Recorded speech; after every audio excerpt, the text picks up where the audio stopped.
এই ছেলে দুটো হঠাৎ জঙ্গলে কেন এলো শুনলে অবাক হবেন। তারা আসলে কোনো গুপ্তধন নয়, জঙ্গলের গভীরে একটা পরিত্যক্ত গাড়ি খুঁজতে এসেছে। কিছুক্ষণের মধ্যে তারা পৌঁছে গেল সেই নির্দিষ্ট জায়গায়। লতাপাতায় প্রায় ঢেকে থাকা গাড়িটা দেখে মনে হচ্ছে যেন বহু বছর ধরে সেটা সভ্য জগৎ থেকে বিচ্ছিন্ন। গাড়ির গায়ে কাদার প্রলেপ, জায়গায় জায়গায় ধুলোবালি, কাঁচগুলোতে ময়লা। দরজার অবস্থাও করুন, একটা দরজা তো কে বা কারা আগে ভেঙে ফেলে রেখে গেছে।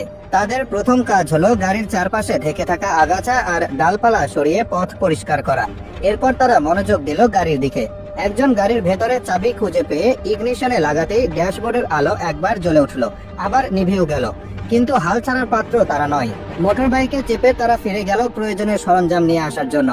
কিছুক্ষণ পরে তারা ফিরে এলো একটা এসইউভি নিয়ে। এবার তাদের হাতে ছিল যন্ত্রপাতি আর একটা নতুন ব্যাটারি। প্রথমে তারা গাড়ির ইঞ্জিন কভার সরিয়ে পুরনো ব্যাটারি খুলে নতুনটা লাগালো। এরপর শুরু হলো টায়ারগুলোতে হাওয়া ভরার কাজ। একটা ছোট কম্প্রেসার দিয়ে একে একে 4টা টায়ারকে ফুলিয়ে তোলা হলো। একজন চালকের আসনে বসে চাবি ঘোরাতেই কয়েকবার কাঁপুনের পর চালু হলো গাড়ির ইঞ্জিন। এরপর তারা পানি দিয়ে গাড়ির সামনের গ্লাস পরিষ্কার করে ওয়াইপার চালিয়ে দেখে নিল। গাড়িটা চালিয়ে জঙ্গল থেকে বের করে তারা একটা ওয়ার্কশপের মতো জায়গায় নিয়ে এলো। এবার শুরু হলো গাড়ির চেহারা পাল্টানোর কাজ। ভেতর থেকে সমস্ত সিট, কার্পেট আর অন্যান্য আবর্জনা বের করে ফেলা হলো। এরপর শক্তিশালী প্রেসার ওয়াশার দিয়ে গাড়ির ভেতর ও বাইরের সমস্ত ময়লা, কাদা, শ্যাওলা ধুয়ে পরিষ্কার করা হলো। সিটগুলো এবং ভেতরের প্যানেলগুলো ব্রাশ আর ডিটারজেন্ট দিয়ে যত্ন করে পরিষ্কার করা হলো।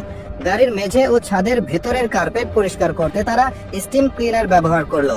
পরিষ্কার পর্ব শেষ হলে শুরু হলো গাড়ির বডি মেরামতের কাজ। যেখানে যেখানে মরিচা বা ফাটল ধরেছিল সেগুলো ঘষে তুলে ফেলা হলো। ভাঙ্গা বা ফুটো জায়গাগুলো ফোম দিয়ে ভরাট করা হলো এবং তারপর প্রলেপ লাগিয়ে মসৃণ করা হলো। ভাঙ্গা দরজাটা লাগানো হলো। এরপর গাড়ির জানালাগুলো টেপ দিয়ে ঢেকে শুরু হলো রং করার প্রস্তুতি।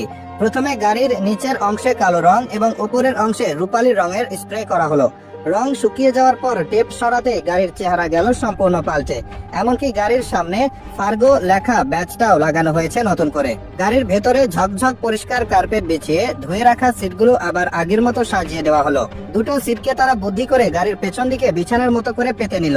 সব কাজ শেষে সবাই মিলে তাদের পুনরুদ্ধার করা গাড়িটা নিয়ে বেরিয়ে পড়লো।